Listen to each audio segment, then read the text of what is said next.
নমস্কার বন্ধুরা, ভিডিওটি প্রথমে একটা ছোট্ট প্রশ্ন দিয়ে শুরু করি।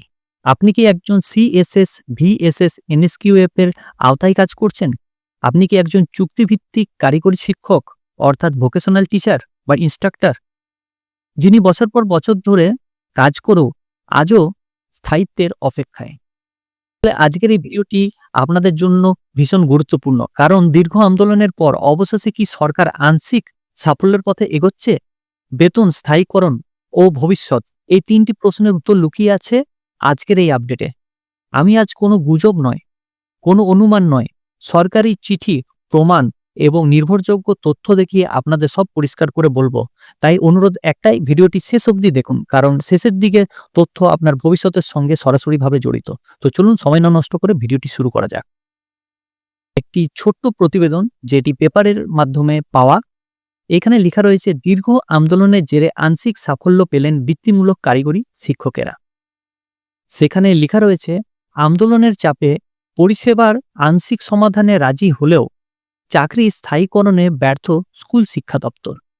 সমগ্র শিক্ষা মিশনের অন্তর্গত বৃত্তিমূলক কারিগরি শিক্ষকদের প্রশিক্ষকদের দীর্ঘ আন্দোলনের পর এবার বিকাশ ভবন অভিযানে আংশিক সাফল্য মিলল। বকেয়া বেতন মেটানো, বেতন বৃদ্ধির প্রতিশ্রুতি মিললেও স্থায়ী শিক্ষক হিসেবে স্বীকৃতির কোনো সুরাহা পেলেন না আন্দোলনকারী শিক্ষক শিক্ষিকারা। মঙ্গলবার ভোকেলাইজেশন অফ স্কুল এডুকেশনের অন্তর্গত এসএস, ভিএসএস, এনএসকিউএফ শিক্ষক প্রশিক্ষকরা বিকাশ ভবন অভিযান করেন। অক্টোবর থেকে বেতন পাননি এই শিক্ষকেরা। আন্দোলনের জেরেই বেতন মেটানো হবে বলে আশ্বাস দেওয়া হয়েছে, তবে তাদের বেতন বাড়েনি, স্থায়ীকরণও করেনি সরকার। দাবি দ্রুত তাদের স্থায়ী করা হোক, বাড়ানো হোক তাদের বেতন।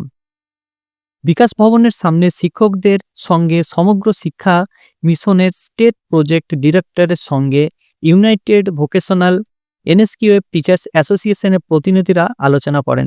আলোচনার পর বিষয়গুলি নিয়ে সমর্থক ভূমিকা গ্রহণের আশ্বাস দেওয়া হয়েছে, কিন্তু স্থায়ীকরণ বিষয়ে কোনো ইতিবাচক জবাব মেলেনি।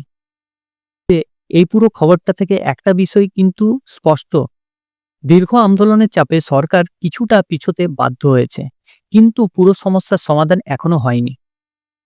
বেতন দেওয়ার আশ্বাস মিলেছে, ভবিষ্যতে বেতন বাড়ানোর কথাও বলা হয়েছে, কিন্তু সবচেয়ে গুরুত্বপূর্ণ দাবি অর্থাৎ চাকরি স্থায়ীকরণ, সেই জায়গায় সরকার এখনো কোনো স্পষ্ট সিদ্ধান্ত নেয়নি।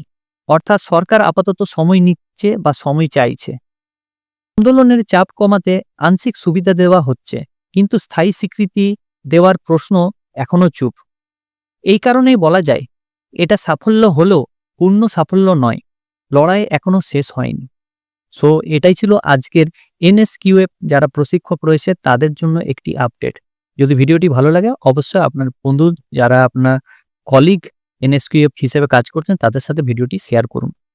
তো ভালো থাকবেন, সুস্থ থাকবেন, ধন্যবাদ। আশা করছি এই ভিডিওটা আমাদের ভালো লেগেছে। যদি ভালো লেগে থাকে অবশ্যই চ্যানেলটিকে লাইক, কমেন্ট এবং সাবস্ক্রাইব করবেন, এবং পাশে যে বেল আইকন রয়েছে সেটাকে ক্লিক করবেন নিয়মিত সবার প্রথম সঠিক আপডেট পাওয়ার জন্য। সো থ্যাংক ইউ, ধন্যবাদ এই ভিডিওটা শেষ অবধি দেখার জন্য।